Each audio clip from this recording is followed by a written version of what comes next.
आदरणीय Shri doctor MS. Swaminathan जी, मंत्रिपरिषद के मेरे साथी श्रीमान राधा मोहन सिंह जी और उपस्थित सभी महानुभाव,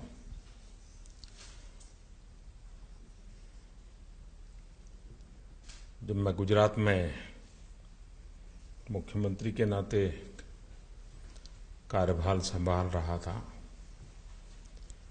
तब डॉक्टर स्वामीनाथन जी से मेरा परिचय आया और उस समय हमने एक सॉइल हेल्थ कार्ड, उस योजना को प्रारंभ किया था। जब उस विचार को मैं कर रहा था तो मेरे यहाँ से भी काफ़ी ब्यूरोक्रेटिक रेजिस्टेंस रहता था कि क्या कर रहे हो वगैरह वगैरह। लेकिन जब स्वामीनाथन जी ने पब्लिकली एक बयान दिया, शायद चेन्नई से दिया था, और ये कितना बड़ा महत्वपूर्ण कदम हमने उठाया है और इससे आगे चल करके कितना लाभ होगा, और एकदम मेरी सरकार में हमारे साथियों को जो चीज मैं समझा नहीं पा रहा था, मुझे बड़ी मेहनत करनी पड़ रही थी कि नहीं भाई इसको करना है, कैसे करना है। लेकिन जैसे ही डॉक्टर स्वामीनाथन का स्टेटमेंट आया अखबार में, सारे ब्यूरोक्रेसी का मूड बदल गया। सबको लगा कि अरे ये तो बड़ा महत्वपूर्ण काम है, अब करना है। ये मैं इसलिए कह रहा हूं कि उनकी जो तपस्या है, साधना है, इसका कितना मूल्य है वो वहां मैंने खुद ने अनुभव किया। अब तो वो योजना पूरे देश में लागू करने का हमारा प्रयास है, और अब वैसे वो कहे जाते हैं कृषि वैज्ञानिक, लेकिन कभी कभी मुझे लगता है वो किसान वैज्ञानिक है। उनके भीतर एक किसान जिंदा है। सिर्फ लेबोरेटरी वाला कृषि, प्रोडक्शन, क्वालिटी, इससे ज्यादा उनके जो पेपर्स वगैरह देखें तो भारतीय संदर्भ में है, भारत की कृषि के संदर्भ में है, भारत के किसान केंद्रीय है। ये जब चीजें आती हैं तो वो बहुत रिलेवेंट हो जाती हैं, वरना कभी कभार जमीन से काफी ऊपर बहुत सी चीजें आती हैं, लेकिन फिर वो बीच का गैप पूरा नहीं होता है।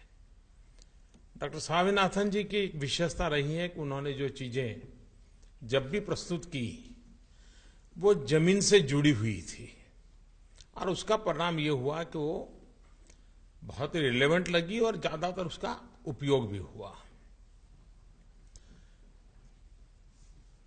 आज के युवा को डॉक्टर स्वामीनाथन कैसे प्रेरणा दे सकते हैं? हमारे देश का एक प्रॉब्लम है कि राजनेताओं को सब जानते हैं, वैज्ञानिक को बहुत कम लोग जानते हैं। हर गली मोहल्ले में राजनेताओं के नाम जाने जाते हैं, लेकिन इतना बड़ा कंट्रीब्यूशन करने वाले लोगों की पहचान हमारे यहाँ होती नहीं है। शायद व्यवस्था का दोष होगा या स्वभाव का दोष होगा, जो भी होगा, लेकिन लंबे अरसे से कमी महसूस हो रही है, और उसके कारण शायद आज की युवा पीढ़ी को भी एक खिलाड़ी से इंस्पिरेशन मिल सकता होगा, एक सिने कलाकार से मिल सकता होगा, किसी राजनेता से मिल सकता होगा, किसी बड़े औद्योगिक घराने से मिल सकता होगा, लेकिन मास लेवल पे युवा को वैज्ञानिकों की तरफ ध्यान नहीं जाता होगा। आप कल्पना कीजिए कि एक वैज्ञानिक अपनी युवा अवस्था में दुनिया की एक कल्पना कि भारत तो भूखा मरेगा, भारत तो खत्म होगा, निराशा का माहौल हो, भारत को बिल्कुल ही अब मान लिया गया कि तो गया। ऐसे समय एक युवा वैज्ञानिक संकल्प करके कहे नहीं, स्थिति बदली जा सकती है और हम बदल के रहेंगे। पूरे ग्रीन रिवॉल्यूशन के मूल में एक युवा वैज्ञानिक का वो संकल्प है जो डॉक्टर स्वामीनाथन के रूप में हमारे सामने विराजमान है। ये चीजें आज की युवा पीढ़ी को पता नहीं है। आज के युवा के सामने भी अगर ये विषय स्टार्टअप की दुनिया है, उनके सामने आए भाई माल न्यूट्रिशन एक चुनौती, तिलहन दलहन पल्सीज, हमारे पल्सीज में प्रोडक्टिविटी भी कम है, उसमें प्रोटीन कंटेंट वैल्यू भी बढ़ाने की आवश्यकता है। अब ये चुनौतियां आज की युवा पीढ़ी अगर मन में दम मान के चल, हम ये माल न्यूट्रिशन की अवस्था हम बदल के रहेंगे। हम देश के एग्रीकल्चर रिवॉल्यूशन में इस प्रकार की चीजें लाएंगे। और महात्मा गांधी भी कहा करते थे, भूखे का भगवान तो रोटी होता है। और यही बात हम वैज्ञानिक तौर तरीके से कैसे आगे बढ़ाएं। मुझे कुछ चीजें व्यक्तिगत जीवन में बड़ी अपील हो जाती हैं। जैसे मैं मानता हूं शायद हिंदुस्तान के सभी प्रधानमंत्रियों के साथ आपने काम किया है, पहले से लेकर के मेरे तक। आपने दुनिया में देखा है किसी एक प्रधानमंत्री के पास पुरानी भी फोटो खड़ी हो तो आदमी 2 फीट ऊपर चलता है।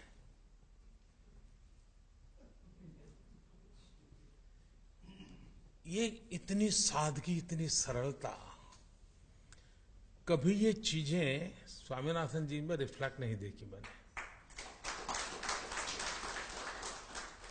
और ये चीजें मैं किताब के आधार पर नहीं कह रहा हूं, अपने अनुभव से कह रहा हूं।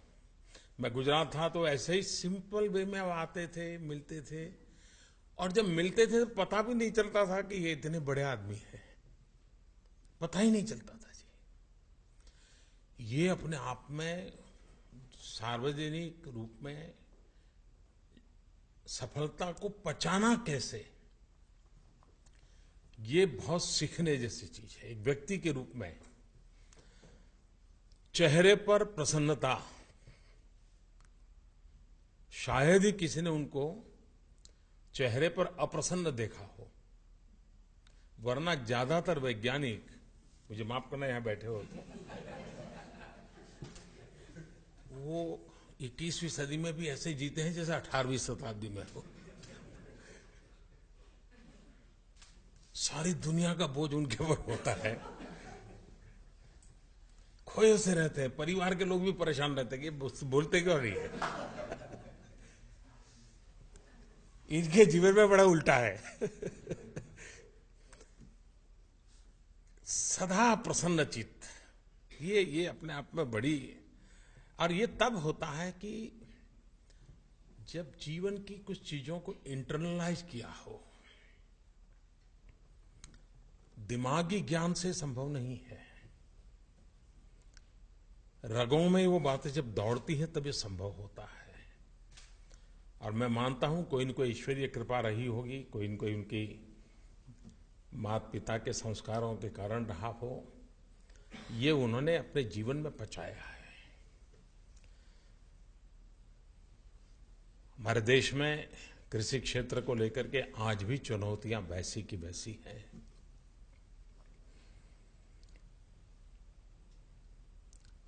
ग्रीन रिवॉल्यूशन से सेकंड ग्रीन रिवॉल्यूशन की चर्चा होती है, लेकिन एवर ग्रीन रिवॉल्यूशन भारत जैसे देश के सामने लक्ष्य है। और एवर ग्रीन रिवॉल्यूशन ये अगर हमारा लक्ष्य है तो हमने भारत का पोटेंशियल कहां है उसको पहले एक बार मैपिंग करने की आवश्यकता है। कुछ मात्रा में होता है। अब हिंदुस्तान का पूर्वी हिस्सा आर्थिक रूप से हमें बहुत इम्बैलेंस दिखता है। पश्चिमी भारत की आर्थिक स्थिति एक, पूर्वी भारत की आर्थिक स्थिति दूसरी। कोई भी देश ऐसी इम्बैलेंस अवस्था में लंबी दौड़ नहीं दौड़ सकता है, कहीं न कहीं तो वो लड़खड़ा जाएगा। जबकि दोनों पैरों में समान ताकत हो, दोनों हाथों में समान ताकत हो, ये आवश्यक है। अब पूर्वी हिंदुस्तान में जैसे पश्चिमी भारत ने गेहूं के द्वारा, धान के द्वारा फर्स्ट एग्रो रिवॉल्यूशन को लीड किया, एवरग्रीन रिवॉल्यूशन को लीड करने की ताकत पूर्वी हिंदुस्तान के राइस में है, चावल में है। और मैं मानता हूं पानी है, जमीन है, मेहनती लोग हैं, वैज्ञानिक इंटरवेंशन की आवश्यकता है, टेक्नोलॉजिकल इंटरवेंशन की आवश्यकता है। ये अगर हम करने में, और सरकार इन दिनों उस दिशा में काम कर रही है। डॉक्टर साहब से भी काफी हम सुझाव लेते रहते। अभी पिछले दिनों भी मैं मिला तो इसी विषयों पर मैंने उनसे चर्चा की, मुझे जरा इसमें आप गाइड कीजिए। आज वो आए और हमारे टीम को काफी पूरे दिन सुबह उनको पढ़ाया भी कि देखो भाई ये हो सकता है, ये हो सकता है। तो कोशिश ये हमारी कि भाई इस क्षेत्र में कैसे काम करें। अब ये बात सही है कि जनसंख्या बढ़ रही है, जमीन बढ़ने वाली नहीं है, कम होने वाली है।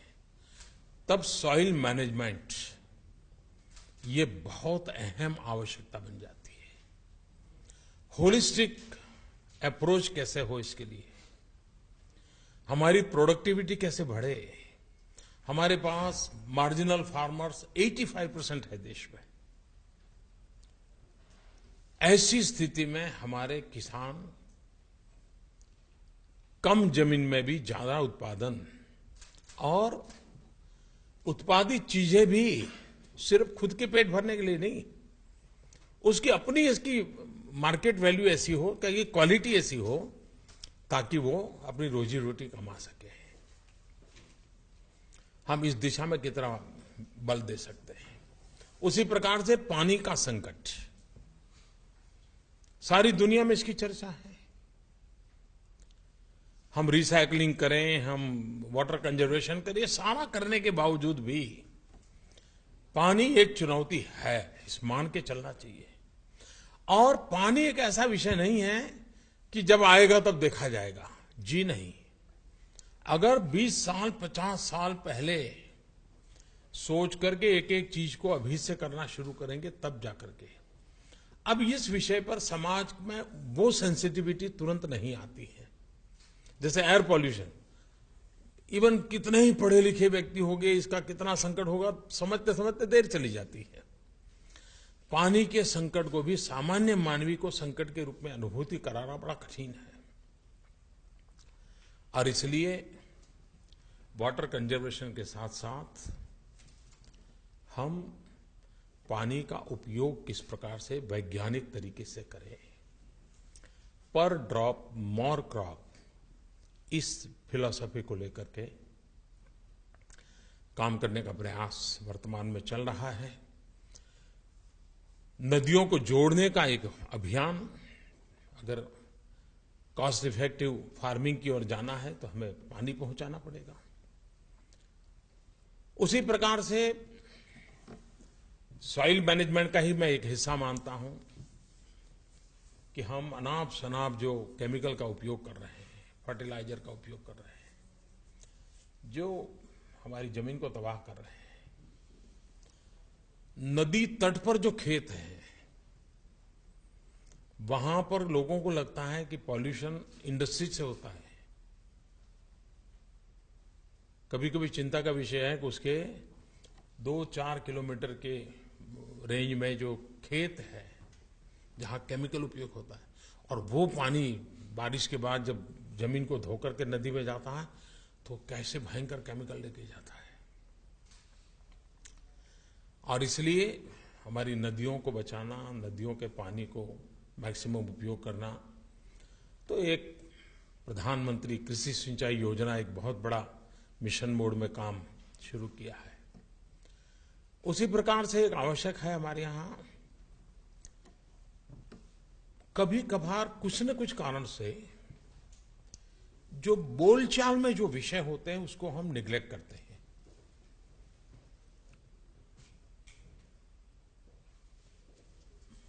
ये बहुत आवश्यक है कि समाज जीवन में दशकों से, सदियों से जो बोलचाल के विषय होते हैं उसके अंदर एक बहुत बड़ी ताकत होती है और लेबोरेटरी में ले जाकर के उस बोलचाल की चीजों को सिद्ध करने का कोशिश करना चाहिए। मेरा इसलिए अनुभव है, गुजरात में एक क्षेत्र है जिसको भाल कहते हैं, समुद्री तट के पास में है, खंबात की खाड़ी के इलाके में। अब हम बचपन से सुनते आए होते भालिया गेहूं, भालिया गेहूं कहते थे उसको, और अपर क्लास की जो लोग रहते थे वो भालिया गेहूं खरीदना और प्रिजर्व करना ये उनका स्वभाव था और बड़े महंगे दाम से ले लेते थे। तो हमारे मन में रहता था ये भालिया गांव इतना क्या कारण, कुछ तो होगा।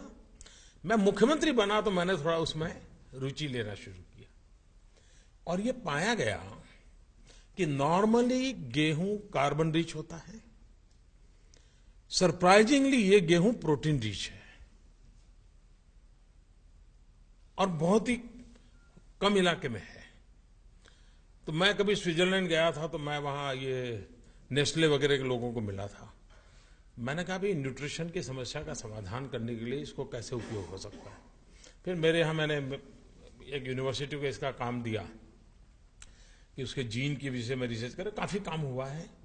जैसे बासमती शब्द हम जानते थे लेकिन हमने देखा बासमती की ताकत क्या है। मुझे याद है अमरेली डिस्ट्रिक्ट गुजरात में एक इलाका ऐसा है, समुद्र तट से है, हर कोई अमीर व्यक्ति अगर बाजरा चाहेगा तो वहीं से खरीदना चाहता है। तो मैंने पूछा भाई, और मुझे भी जब मैं मुख्यमंत्री बना तो वहां के जो एमएलए थे वो मेरे लिए बाजरा एक थैली में भर के गिफ्ट के रूप में लाए थे। तब तक मुझे भी मालूम नहीं था कि उस इलाके की बाजरे की ताकत है। तो बाद में मैंने कुछ वैज्ञानिकों को काम कहा, मैंने कहा जरा इस पर सोचिए, हिंदुस्तान के कई कोने में ऐसी कोई न कोई वैरायटी की चर्चा लोक जीव पर होगी, हम उसको कैसे आइडेंटिफाई करें और उसकी जेनेटिक वैल्यू क्या है, उसको हम, और अगर वो सचमुच में कोई एक्स्ट्रा ताकत वाली चीजें हैं या उसकी प्रोडक्टिविटी की ताकत हो या कोई न कोई ऐसा शरीर के लिए उपयोगी हो, मानव जात के लिए उपयोगी है, तो उसका रिसर्च। ये परंपरागत चीजें और विज्ञान दोनों को मेल हम जितना जल्दी करेंगे, और इसलिए मैंने अभी हमारे विभाग के लोगों से एक बार कहा था, मैंने कहा भाई हर जिले की अपनी एक कृषि लगती पहचान क्यों ना हो। उस डिस्ट्रिक्ट में एंटर करे तो बोर्ड हो बड़ा कि ये जिला चावल का जिला है और चावल की कोई नाम हो, पहचान हो। ये जिला इसबगुल का है, ये जिला जीरा पैदा करता है। हमारे इलाकों की पहचान कृषि से आइडेंटिफाई हम कैसे करें, ये हम लोगों की आदत नहीं है। इससे एक अवेयरनेस आती है भाई ये डिस्ट्रिक्ट, अब जैसा मुझे याद है जब हमारे यहाँ धूमल जी की सरकार थी हिमाचल में, मैं उस समय हिमाचल में रहता था, तो उस समय मैंने कहा ये सोलन में मशरूम के लिए इतना काम होता है, हम इसको कैप्चर क्यों नहीं कर पाते, उसका ब्रांडिंग क्यों नहीं करते। और आज आप देखते होंगे कभी सोलन जाएंगे तो वहां बोर्ड लगे हुए हैं कि मशरूम सिटी में आपका स्वागत है। अब धीरे धीरे शायद और उन्होंने शुरू किया है, कहीं पर एप्पल का भी बोर्ड लगाया है, कीवी का लगाया है। हमारे देश में सामान्य जन को इन चीजों से कैसे जोड़ा जा सकता है, इससे एक पहचान बनती है और वो किसान भी आइडेंटिफाई होता है, और जो मार्केट से जुड़े लोग हैं उनको भी ध्यान रखता है भाई ये 16 जिले हैं जिसकी चावल के लिए पहचान है, तो व्यापार करना है, खरीद करनी है तो उस पर जाओ। ये 20 जिले हैं तिलहन के लिए फेमस है, वहीं की पहचान है। और एक एग्रीकल्चर क्लस्टर का एक कंसेप्ट डेवलप होगा। जैसे इंडस्ट्रियल क्लस्टर का कंसेप्ट है वैसे एग्रीकल्चर क्लस्टर को हमने विकसित करना जरूरी है। उसके कारण प्रोडक्ट के साथ उसका प्रोसेसिंग और प्रोसेसिंग से वैल्यू एडिशन, इसकी संभावना बढ़ जाती है। अगर ये हम चेन व्यवस्था खड़ी करते हैं, उसी प्रकार से फल होंगे तो उसके स्टोरेज अलग प्रकार के होंगे, धान होंगे तो स्टोरेज अलग प्रकार होगा, फल होगा तो ट्रांसपोर्टेशन अलग होगा, पैकेजिंग होगा, धान होगा तो पैकेजिंग अलग होगा, ट्रांसपोर्टेशन होगा। एक स्पेशलाइजेशन हमारे भीतर भीतर आएगा। हमारे इतने बड़े विशाल देश को अगर इन चीजों के अंदर हम जितना जल्दी से ले जाएंगे, क्योंकि हमारा सपना है 2022 जब देश की आजादी के 75 साल हो, हमारे देश के किसान की इनकम डबल होनी चाहिए। किसान की इनकम डबल हो सकती है। कुछ दिन पहले जब स्वामीनाथन जी से मैं मिला था तो मैंने उनसे कहा था, मैंने कहा कुछ एग्रो इकोनॉमिस्ट जो है उनसे आप बुलाइए और चर्चा कीजिए। उन्होंने मुझे एक पेपर भी लिख करके भेजा कि ये चीजें हैं जिस पर आप ध्यान दीजिए।